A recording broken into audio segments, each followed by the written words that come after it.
Hi, if you're looking to learn about emotions and moods from organizational behavior, you just came into the right place. Thanks to our honorable course teacher, Professor Dr. Lisa Khanum ma'am for giving us this wonderful opportunity. Now, I'll walk you through two different scenarios to understand emotions and moods better. In the first scenario, we can see that someone gets a great compliment for their work, and this compliment instantly makes her believe that she is so much good, she thinks she can do other things better, and she feels so much happy. And all of these positive thoughts stimulates a sudden change of expression, an excited facial reaction, and her confidence instantly enhanced. On the other scenario, we can see that someone gets a really bad comment, and this bad comment makes her believe that she is bad, she cannot do any other works, she messes up her works, and it's such a bad day. And all of these negative thoughts brings a sudden change of expression. But this time it's a depressed facial reaction, and her confidence instantly lowered. Now, what is emotion, you may ask? Emotions are physiological states comprised of thoughts, feelings, physiological changes, expressive behaviors, and inclination to act directed intensely at somebody. There are usually three key elements of emotions. In the first, we can see that there are subjective experience, and this leads to physiological response, and that results in behavioral response. Now, what is mood? We can observe the whole day of their work. In the first scenario, the girl spends a wonderful day behaving nice with everybody, works enthusiastically, and feels so much appreciated. But on the other hand, in the scenario 2, we can see that the girl doesn't spend a really happy day. Her whole day goes usually sad, gloomy, and she messes up her other works. She thinks she is not up to the mark, and she feels so much discouraged and upset. And all of these thoughts affects her all day long. Now, what is mood, you may ask? A mood is a long-lasting, less intense emotional state that lacks a specific cause, and it can be influenced by how we experience emotions. Well, now you guys know about what is emotion and what is mood. But do you guys know about what is the difference between mood and emotions? Although these terms are often used interchangeably, they actually represent distinct psychological states that affect our daily life in different ways. Emotions are typically short-lived and intense reaction to specific events, while moods tend to last longer and are less intense. Understanding these differences can help us improve how we manage our responses both at work and in our personal lives. What are emotions and moods? To start, let's define each term. Emotions are immediate, intense responses to particular situations. For example, you might feel excited when you receive a compliment or angry after a disagreement. These emotions reactions usually don't last long but significantly affect your behavior in the moment. On the other hand, moods are more generalized states that are less tied to specific events. Moods can last hours or even days. For instance, you might feel content or irritable for no clear reason, or you might carry a sense of calmness with you throughout the day without any specific trigger.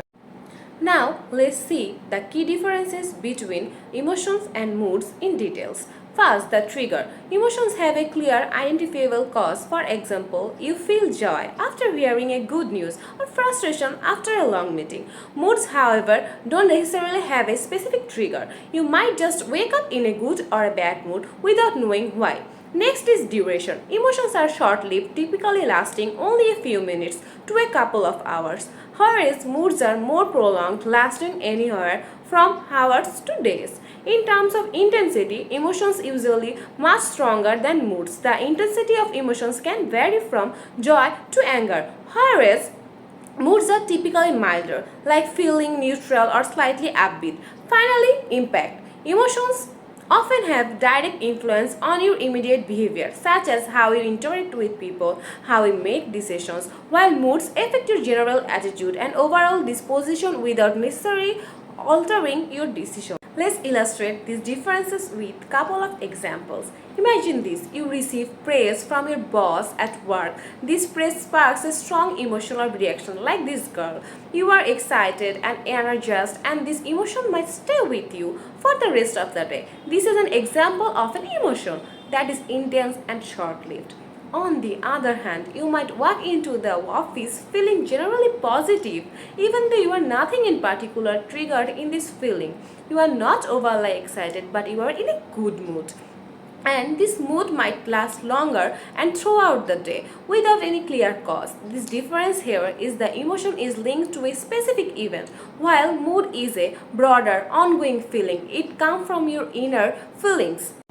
In conclusion, understanding the difference between emotions and moods is crucial for improving our interpersonal interactions, especially in the workplace. Emotions, being intense and fleeting, often require immediate attention, while moods are more subtle and can influence long term behavior and attitudes. By recognizing these differences, we can better manage our emotional responses and contribute to a healthier, more positive work environment. So, next time you experience a strong emotional reaction or a shift in your mood, take a moment to reflect Hi on everyone, its cause today I am and talking impact. about the structure of mood.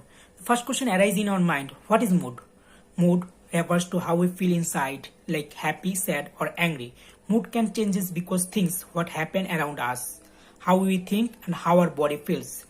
The picture has 4 emoji faces showing different types of moods. Let's talk about it. There are 2 effects on our mood are given below. Positive effect and negative effect. Positive effect refers to a dimension that consists of positive emotions like happy, excited. On the other hand, negative effects refers to a mood dimension that consists of negative emotions like sad, angry, and fatigued. There are 4 kinds of mood are showing in the slide. The positive, high positive effect, high negative effect, low positive effect, low negative effect. High positive effect. When you feel super excited, happy is called high positive effect. Alert, excited, elated, happy is the component of high positive effect. For example, you winning a game and you are super excited. High negative effect. When you feel really bad and stressed out and you might be nervous, anxious or upset is called high negative effect. Upset, stressed, nervous and tense are the component of high negative effect. For example, you are feeling very angry after fight. Low positive effect. When you feel calm and okay but you are not super excited for something is called low positive effect. In this situation you are happy but not jumping around us for something. Sad, depressed, bored, fatigued are the part of this affected. You will feel peaceful for reading books is the example of this affected. Low negative effect. When you don't feel bad but you are not super excited or super happy is called low negative effect. Calm, relaxed, content and serene as the component of the low negative effect. For example, you are feeling bored, tired and sad are the part of this low negative effect. It's all about me. Thank you for kind cooperation. Emotion and moods are influenced by internal factors like hormones, personality, thought, and physical health, as well as external factors such as social interaction, work pressure, work environment, life event, and media. These triggers shape how we feel and respond to different situations. Emotions are short-term and triggered by a specific event, while mood lasts longer and may not a specific event. Now we discuss about the source of emotion and moods. There are 2 types of sources of emotion and mood. One is internal source and the another is external resources. Generally, internal source refers the thought and beliefs, personality and traits, memories and past experience are the internal resources. Thought and beliefs, how we interpret situation affect by emotion. The second component of the mood and emotion is personality and traits. Some people are more naturally optimistic. The third number is memories and past experience. Previous experience shape emotional response. And the last component is physical health. Illness and hormonal change impacts the mood. So now I will discuss about the external sources. External sources generally are environmental and social. The first component of external sources is work and academic pressure. As an example, deadline and responsibility create stress. The second one is interpersonal interaction. Social conflict and support influence the mood. And the final and the third number components of the external sources is media and technology. As an example, news and media shape social emotion. So now let's know about cognitive appraisal. Cognitive appraisal refers how to individual evaluate, interpret the situation, which generally cognitive appraisal assessing an event is positive and negative, relevant or irrelevant. Now I will discuss about the types of cognitive appraisal. There are two types of cognitive appraisal. The first one is primary appraisal and the second one is secondary appraisal. Primary appraisal are evaluating if a situation is threat, challenge and irrelevant. And the next one is secondary appraisal. Secondary appraisal are that appraisal that assessing one abilities to cope with or control the situation. For better know, we can see some example of cognitive appraisal. Two, when a person thinks positive appraisal, he is prepared and confident. It is a sign of excitement. But the other hand, in the negative appraisal, he feels like that he is going to fail. It is a situation of anxiety to himself. Hello everyone, I will discuss about emotional intelligence and its importance in leadership and teamwork. We all know about artificial intelligence, but most of us don't know what emotional intelligence is. Emotional intelligence is the ability to recognize, understand and manage your own and others' emotion. It has 5 key components. First of all, self-awareness is recognizing your emotion. It means knowing what you are feeling and why. Then self-regulation. Self-regulation is managing emotion efficiently. It means staying calm under pressure. Then motivation. Motivation is using emotion to drive performance for personal reason, not just for rewards. Then empathy. Empathy is understanding others' emotion in a caring way. And the last one is social skill. Social skill is the ability to build and maintain a positive relationship with others. For better understand, I create a scenario where a team member is frustrated and underperforming. His leader notices the frustration. He approaches the team member empathically, listens to his concern and offers support. This can build trust and improve team morale. Next topic is why emotional intelligence is so crucial for leadership and teamwork. Emotional intelligence is so crucial for leadership and teamwork because it helps people to understand and manage emotion own and others. Emotional intelligence is so important for leadership because it helps leader to make right decision at right situation. Then it's improve effective communication when team members are connected with each other emotionally. Then it reduces conflict when leader handle disagreement in a fair and constructive way. Emotional intelligence is so important for teamwork because it improves team collaboration. When team members are understanding each other's emotion, work better together. It improves productivity by creating a positive atmosphere in the workplace. Then teams with high emotional intelligence can handle change and challenges more effectively. It can improve adaptability of the teamwork. In short, we can say that emotional intelligence is not just a skill, it's a superpower for great leadership and teamwork. Hello everyone, this is Ishtiaq and I'm going to discuss about the effective event theory of emotion and mood. So before starting, let's move to a simple scenario to understand this better. Imagine a customer service representative in a tech company. One day they receive a heartfelt compliment from a customer thanking them for their excellent support. So according to effective event theory, this event triggered an emotional response. In this case, the representative feels happy, valued and motivated. A positive event like this plays a significant role in shaping job satisfaction. As a result, their overall attitude throughout work improves and they feel more engaged in their work and perform better in their work. So now let's move to our main topic, what is effective event theory. So effective event theory focuses on how specific workplace event impact employees' emotion, which then shape their job satisfaction and behavior.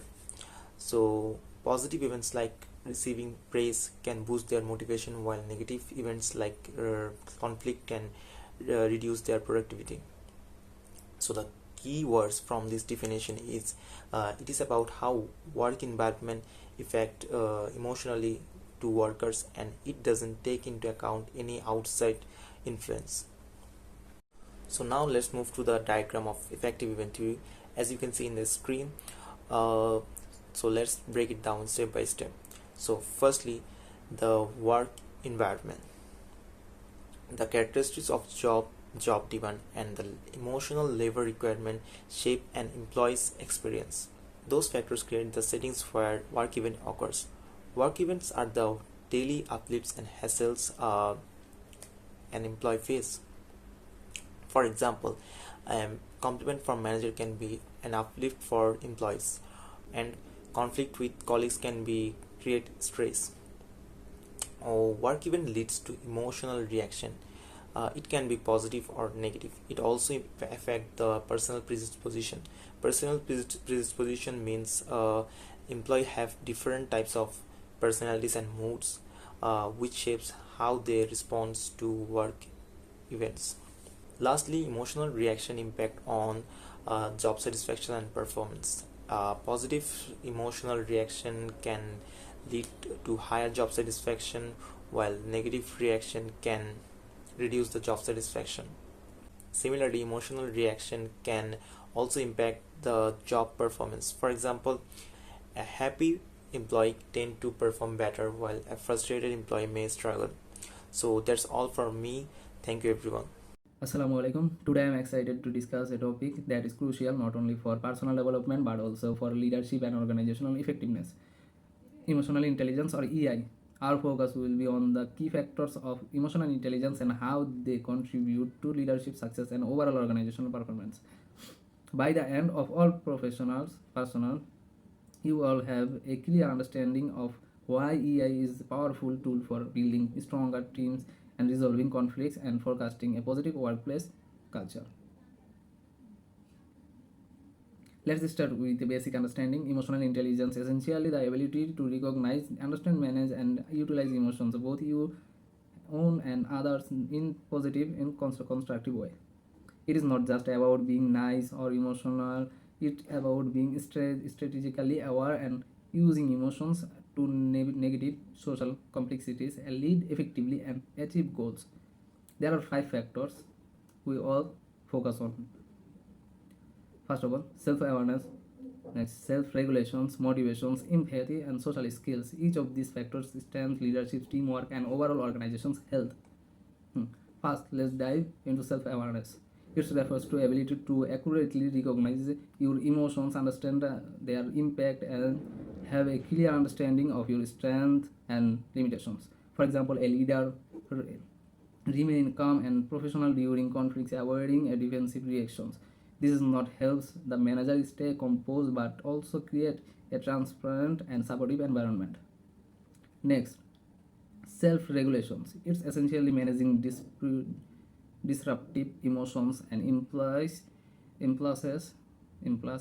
it's about staying calm, adaptable, and professional even in high pressures of emotionally challenged situations. For example, imagine a leader facing a conflict between two departments. Instead of reacting defensively, the leader remains composed, listen objectively, and work towards resolution without letting emotions cut their judgment. Now let's talk about motivations. This is not just about external reasons like bonus or professions. It's about being driven by inner value and goals, such as the desire to achieve excellence, contribute to the organizations, or make difference. For instance, consider an employee who stay late not because of overtime pay, but because they are passionate about the project and want to deliver the best result. One of the most impactful EI factors is empathy, the ability to understand and share the feelings of others. In leadership, empathy is about more than just being sympathetic, and it is about recognizing when a team member is struggling, listening actively, and offering appropriate support. For example, if a team member is facing personal challenges that affect in their work, the empathic supervisor might offer flexible hour or additional reasons, showing genuine care. Finally, we have social skills, the ability to build network, communicate clearly, manage conflict, and foster collaboration. A strong example of this project manager mediating between departments instead of letting tension escalate. They encourage open dialogue, find common ground, and keep project moving forward efficiently. To wrap up, let it revisit key message. Developing emotional intelligence is game changer for leadership and organizational success. Each factor, self-awareness, self-regulations, motivation, empathy, and social skills contributes to better decision making, stronger teams, and healthier workplace culture. So whether you are a leader or part of a team, enhancing your emotional intelligence and investment in long-term professional growth. That's all my side. Thank you.